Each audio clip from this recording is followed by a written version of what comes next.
بسم اللہ الرحمن الرحیم۔ شروع کرتا ہوں اس بابرکت نام سے جس کے قبضے میں ہماری جان ہے۔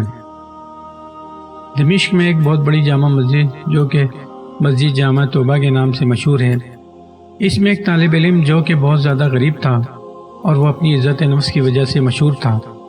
وہ طالب علم اسی مسجد کے کمرے میں ساکن تھا۔ 2 روز گزر چکے تھے کہ اس نے کچھ نہیں کھایا تھا اور اس کے پاس کھانے کے لیے کوئی چیز نہیں تھی اور نہ کوئی پیسہ اس کے پاس تھا۔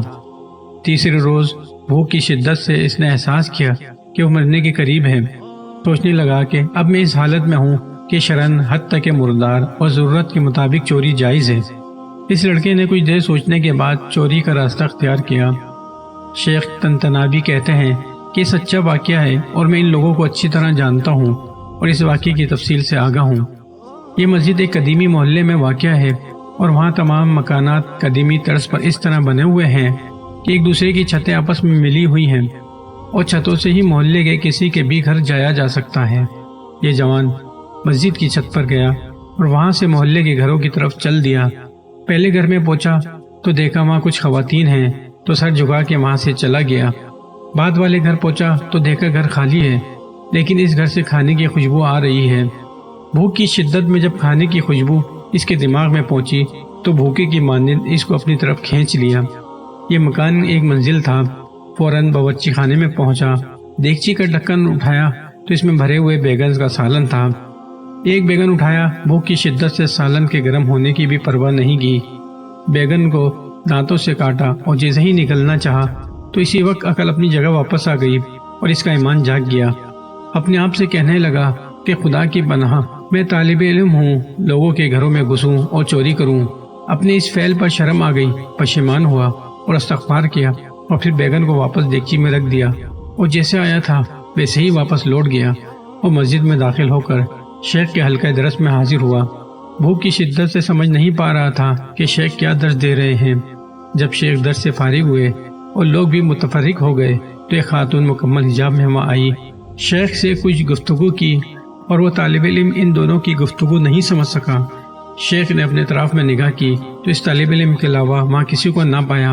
پھر اس کو آواز دی اور کہا، تم شادی شدہ ہو؟ جوان نے کہا، نہیں۔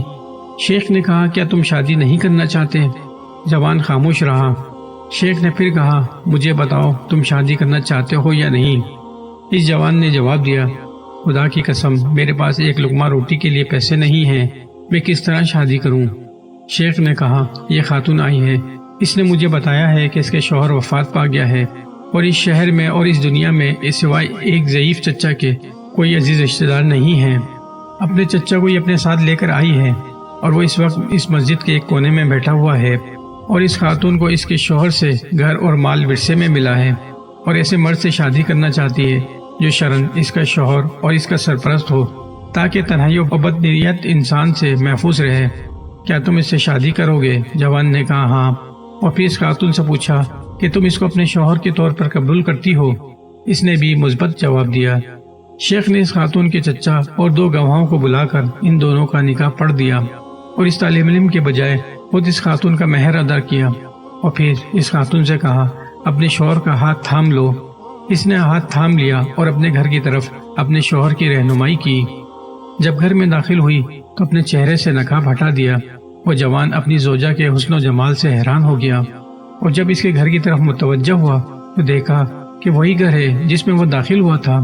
زوجہ نے شوہر سے پوچھا کہ آپ کے لیے کچھ کھانے کے لیے لے آؤں؟ شوہر نے کہا، ہاں۔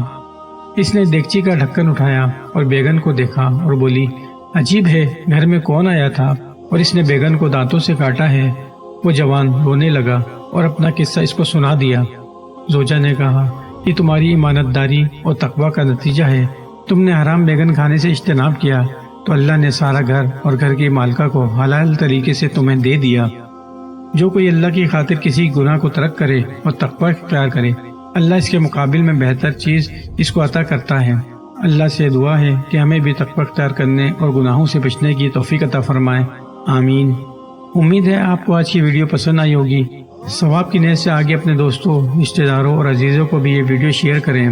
اگر آپ مزید انبیاء کرام، صحابہ کرام رضوان اللہ اجمعین کے قصے اور اسلامی واقعات کی ویڈیوز دیکھنا چاہتے ہیں تو ہمارے چینل کو سبسکرائب کریں اور بیل آئیکن کو دبا دیں تاکہ برپک ویڈیو آپ تک پہنچ جائے۔ اپنی رائے کا اظہار کمنٹ سیکشن میں لازمی کریں۔ دوسری ویڈیو تک کے لیے اجازت دیجیے۔ اللہ ہم سب کا حامی و ناصر ہو، آمین یا رب العالمین۔